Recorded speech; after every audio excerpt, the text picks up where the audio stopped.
आखिरी खत। एक अधूरी दास्तां। शहर की भीड़भाड़ से दूर एक पुराने घर की बालकनी में आर्यन बैठा था। उसके हाथ में एक पीली पड़ चुकी डायरी थी और आंखों में धुंधली यादें। आज पूरे 5 साल हो गए थे सिया को गए हुए, लेकिन आर्यन के दिल के किसी कोने में वो आज भी वहीं रहती थी।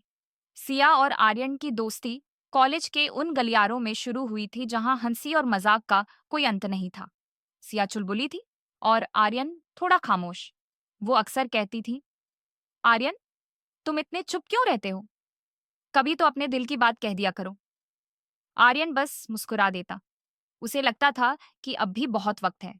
वो एक शाम, जब बारिश बहुत तेज हो रही थी, सिया ने आर्यन को कैफे में बुलाया। उसकी आंखों में एक अजीब सी चमक थी और थोड़ा डर भी। उसने कहा, आर्यन, पापा मेरा रिश्ता तय कर रहे हैं। अगर तुमने आज कुछ नहीं कहा, तो शायद फिर कभी मौका न मिले। आर्यन के पास कहने को बहुत कुछ था, पर जिम्मेदारियों और सही वक्त के बोझ तले उसने फिर वही पुरानी मुस्कुराहट ओढ़ ली। उसने कहा, सिया, तुम्हारे पापा जो करेंगे, सोच समझ कर ही करेंगे।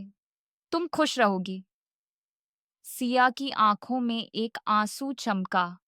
उसने अपनी कॉफी का आखिरी घूंट भरा और बिना पीछे मुड़े चली गई। हकीकत का आईना। 2 दिन बाद आर्यन को एक खबर मिली, जिसने उसकी दुनिया उजाड़ दी। सिया की गाड़ी का एक्सीडेंट हो गया था। जब आर्यन अस्पताल पहुंचा, तो सफेद चादर के नीचे वो चुलबुली लड़की हमेशा के लिए शांत सो चुकी थी। उसकी अलमारी से एक लिफाफा मिला, जिस पर आर्यन का नाम लिखा था। उसमें एक छोटा सा नोट था।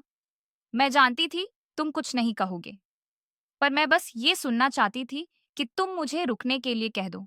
काश तुमने एक बार मेरा हाथ थाम लिया होता। आज का दिन। आर्यन ने डायरी बंद की।